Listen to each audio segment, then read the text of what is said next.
자, 우리 32번 변액보험 약관 주요 내용, 우리 약관 대출하고 뭐 기타 정리 사항들 정리를 한번 해보도록 하겠습니다. 자, 여기서 여러분들 변액보험 계약 대출 관련돼서 보험 계약 대출 관련이에요. 자, 우리 여기 계약자가 있겠죠.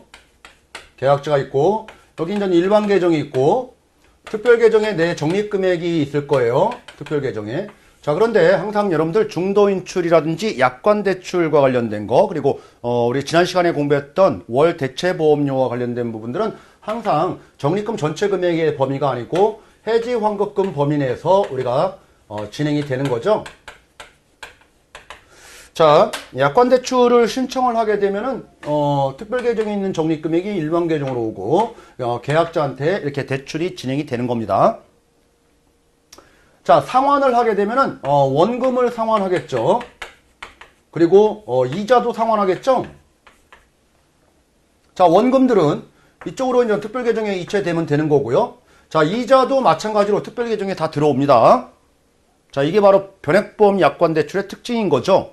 자, 그렇지만은 약관 대출을 실행을 하다 보면은 펀드를 팔아가지고 다시 들어오면 펀드를 사는 이런 수수료라는 게 발생할 수밖에 없어요. 그래서 요 이자 전액이 다 특별 계정에 들어오는 게 아니고 약관 대출 수수료라는 부분들이 발생을 하니까 이 수수료를 차감한 일부 금액이 들어온다 이래야지 맞아요. 전부가 들어온다 그러면 틀려요. 자, 여러분 예를 들어서 약관 대출 원금이 50만 원 있고 우리 이자가 8만 원 발생했다. 그러면 58만 원 원리금 냈겠죠? 그러면 수수료가 예를 들어서 만 원 발생했다. 그러면은 여기 50만 원 들어오는 거고 여기 8만 원 다 들어오는 게 아니고 7만 원 이렇게 들어온다는 얘기죠. 그러면 그 계약자가 실제적으로 부담하는 비용은 요 수수료는 네가 부담해라 그런 말이에요. 나머지 이자 비용은 일부는 네 통장에 다 넣어줄 테니까. 이게 바로 변액보험 약관 대출의 특징인 겁니다. 상당히 좀 중요한 개념을 지금 보신 거예요. 자, 그리고 여기서 좀 더 추가적으로 봐야 될 부분들은 뭐냐면은 상환하는 날짜죠. 상환일. 보험계약 대출은 여러분들 보험계약자가 엄청난 월등한 지위에 놓여 있어요. 그래서 상환하는 날짜를 매월 계약 해당일에 상환해라 이렇게 못 박을 수는 없고 상환은 언제든지 상환할 수 있다 이렇게 해야지 맞습니다. 자, 그리고 상환하는 날짜에 특별 계정에 바로 들어가는 게 아니고 상환일 플러스 2영업일에 특별 계정에 이체된다 이렇게 얘기를 해야지 맞겠네요. 자, 다음으로 우리가 상환을 하다가 중간에 여러분들 보험 사고가 발생했다 또는 중간에 해지했다 라고 하면은 아직 미상환한 금액이 있겠죠. 그러면은 사망보험금 또는 해지환급금 지급할 때 이 미상환한 금액은 차감하고 지급하겠죠. 청산을 해야 되니까. 이해했죠? 자, 이런 부분들 함께 정리를 해주시면 됩니다. 자, 이런 방식이 여러분들 일반적인 보험계약 대출 방식으로 어디에서 진행된 거냐 하면은 요 특별계정에서 빼가지고 진행했다라고 해서 이런 방식을 우리가 특별계정 방식이다 이렇게 얘기해요. 자, 이런 특별계정 방식이 있는가 하면은 우리가 일반계정 방식도 있습니다. 일반계정 방식이란 뭐냐 하면은 자, 특별계정에 내 충분한 금액이 있으니까 자, 이 특별계정 금액은 손대지 마라는 거예요. 이거를 담보로 놓고 일반계정 네가 빌려주고 너한테 갚을게. 이쪽으로는 왔다 갔다 안 할게. 이거예요. 이게 바로 일반계정 방식인 거죠. 이런 방식도 가능하다는 얘기예요. 그러니까 이런 방식을 썼을 때는 여러분들 특별계정이 감소하고 특별계정이 늘어나고 이런 현상이 발생하지가 않죠. 자, 이게 일반계정 방식이다. 그러면은 일반계정 방식에 따라서 납입하는 그 이자 상당액은 이쪽으로 안 들어오죠. 이거 모두 일반계정의 이익으로 처리하는 게 바로 일반계정 방식이다라는 겁니다. 자, 두 가지 방식이 다 있다라는 거 우리 교재에서도 소개를 하고 있네요. 근데 일반적인 경우는 위의 방식이에요. 특별계정 방식. 그래서 특별계정 방식에 대해서 잘 정리를 해두시면 됩니다. 자, 다음 계약 내용 변경과 관련된 부분 여러분들 키포인트만 잘 정리를 해두시면 됩니다. 자, 첫 번째 우리 보험 가입 금액을 우리가 변경하는 경우가 있는데 이 가입 금액 내가 기본적으로 가입한 기본보험금을 얘기를 하는 거죠. 자, 이 부분은 감액만 인정을 하는 거지 증액은 인정이 안 돼요. 감액만 가능한 거예요. 그래서 한번 감액했다라고 해서 다시 올리겠다 이거 안 됩니다. 증액이니까. 따라서 감액된 부분은 해지 처리한다 이렇게 하면 맞는 거예요. 해지 처리합니다. 감액된 부분은.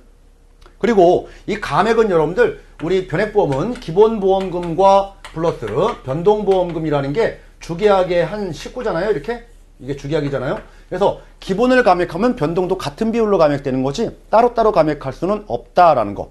한 세트로 움직인다라는 거. 자, 이런 부분도 함께 기억을 해두시기 바랍니다.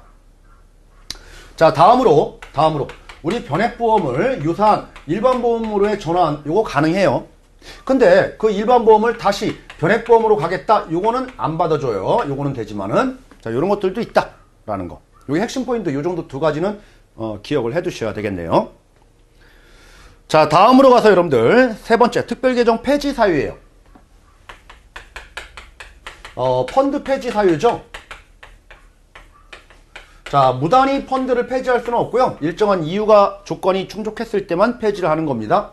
자, 폐지 사유 첫 번째 사유로는 여러분들 펀드의 자산 가치가 급격히 하락했을 경우 뭐 천천히 하락했다 마이너스 났다 그 이유만으로는 폐지하는 것이 아니라 뭐 예를 들어서 50% 60% 이렇게 대폭 손실을 봤다 이럴 때는 폐지할 수 있다는 얘기입니다. 자, 또 하나는 뭐냐면 자산 운용하기가 너무 곤란해요. 이런 경우 운용하자니 너무 힘들고 그럴 때는 폐지할 수도 있다라는 거고요. 자, 두 번째는 뭐냐면은 펀드 설정액이 50억에 미달돼요. 50억 미만이 돼요. 그 말은 뭐냐면은 펀드를 가입하는 사람들이 선택하는 사람이 많지 않아가지고 인기가 없어서 돈이 안 들어온다는 얘기예요. 이런 펀드는 없앨 수 있다. 비인기 펀드를 얘기합니다.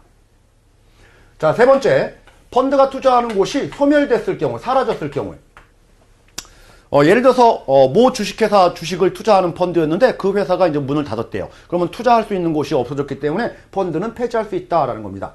이처럼 펀드 폐지 사유는 정해져 있어요. 그래서 이렇게 정리하시면 됩니다. 자, 운영하자니 너무 힘들어서, 그리고 운영하자니 너무 소소해서, 운영하자니 사라져서 이런 펀드는 없앨 수가 있다.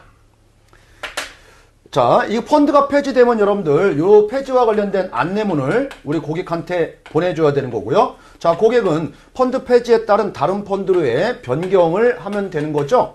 요 변경을 했다라고 해서 펀드 변경 횟수에 포함시키면은 안 된다라는 겁니다. 이런 경우는 폐지된 경우, 불가피한 경우니까. 그리고 펀드 변경 수수료가 들어가는 게 맞는데 수수료를 청구하면은 이런 경우는 안 된다라는 특칙이 있다라는 거예요. 당연하겠죠? 자, 그리고 안내문을 보냈는데도 불구하고 펀드 변경을 하지 않았다라고 하면은 여러분들 보험회사에서는 유사한 펀드로 이동시켜 가지고 관리를 해줘야 되는 거지 해지 처리한다 이러면은 틀리다라는 거예요. 자, 이런 부분들도 함께 정리를 해두시면 되겠네요. 자, 이게 바로 펀드 폐지와 관련된 부분을 설명드린 겁니다. 자, 다음으로 이제 마지막에 여러분들 미납 폐지 및 부활과 관련된 부분 설명드리도록 하겠습니다. 자, 보험계약을 미납하게 되면은 언제까지 내세요라고 해서 독촉을 합니다. 이걸 가지고 우리는 납입최고를 한다라고 했죠. 근데 독촉기간 중에서도 연체보험료를 납입을 안 하게 되면은 보험계약 효력을 상실하게 되죠. 실효됐다라고 합니다. 즉 해지됐다라고 얘기를 하는 거죠. 그러면은 우리 여러분들 특별계정에서 운용하던 그런 내용들이 보험계약이 미납해지로 실효되면은 해지되면은 여기서 운용하면 안 되겠죠. 이쪽 일반 계정으로 옮겨야 될 거예요. 이게 바로 해지 시에 적립금에 이체 처리한다 이렇게 얘기를 하는 겁니다. 자, 이 금액을 해지 환급금으로 수령하면 돼요. 그런데 해지된 날로부터 3년 이내에 우리는 부활을 할 수가 있죠. 자, 부활을 하게 되면은 부활 심사라는 것을 거치고요. 그런 것들을 모두 통과하게 되면은 보험회사는 부활 승낙을 해줘요. 자, 승낙하게 되면은 다시 특별계정으로 들어오면 되겠죠. 부활시. 자, 그러면은 미납 폐지되고 부활될 때까지는 여러분들 적립금은 어디에 있었나요? 자, 일반 계정에 있었죠. 자, 그러니까 미납 폐지 이후 부활될 때까지에는 특별계정 운영 실적을 확보할 수가 없는 겁니다. 왜? 일반 계정으로 이체 처리해서 관리됐기 때문에 그렇습니다. 자, 이런 말 하면 틀리죠. 미납 폐지 후 부활 시까지 특별계정 운영 실적 확보가 가능하다 그러면 틀린 말입니다. 자, 그리고 이런 말도 맞는 말이에요. 이런 말은 부활 시 일반 계정에서 관리하던 적립금액을 특별계정으로 이체한다. 이 말은 맞겠죠. 자, 이체 시기와 관련돼서 보겠습니다. 그러면은 우리 여러분들 미납보험료 다 내야 되는 거고요. 여기에 연체 이자까지 포함된 거 다 낼 거예요. 그리고 특별계정에서 운영하던 이 적립금액하고 합쳐가지고 특별계정으로 이체될 건데 언제 들어갈까요? 플러스 2영업일 이때 들어가면 될 거예요. 그렇죠? 총 3일 룰 이대로 적용하면 되겠다는 얘기죠. 자, 이게 미납해지와 부활과 관련된 중요한 내용을 지금 설명드린 거고, 자, 그러면은 이 부활될 때 적립금액이라든지 보험 가입금액, 보험금액은 언제적 금액을 기준으로 하느냐라는 거예요. 부활 시점을 기준으로 하느냐, 요 해지 시점을 기준으로 하느냐. 여러분들, 해지 시점을 기준으로 한 금액에 적립금액, 보험금액이 들어가는 거예요. 왜 그러냐면은 해지된 시점의 금액이 이쪽으로 와 있잖아요. 그쵸? 그 금액은 별로 안 변했단 말이죠. 근데 만약에 여기에 계속 존재했다라고 하면은 뭐 3년 내에 부활하니까 3년 동안에 적립금액이 많이 변동했을 거예요. 그 금액을 기준으로 부활된다라고 하면은 말이 안 되죠, 지금. 그러니까 해지된 시점에, 해지 시점에 우리 적립금액이라든지 아니면은 보험 금액을 기준으로 해서 부활된다, 이렇게 얘기를 하란 얘기예요. 부활 시점이 아니고. 자, 이런 부분들, 우리가 미납 해지와 부활된 부분들 함께 잘 정리를 해두시면은 어려운 내용은 별로 없습니다. 이해만 잘 해두시면은 금방 해결되는 거죠. 자, 여기까지 우리 변액보험과 관련된 부분들 쭉 설명을 다 드렸습니다. 물론 이제 해지 환급금 마지막 부분은 여러분들 플러스 2 영업일에 적용된다라는 거 함께 앞에서 다 설명드렸으니까 넘어가도록 하고요. 자, 그러면은 변액보험 다 했으니까 여러분들 다시 한번 쭉 훑어보시면서 정리 한번 해주시면 되는 거고요. 자, 다음 시간부터는 우리가 제4장 보험공시 및 예금자 보호제도 연결해가지고 알아보도록 하겠습니다.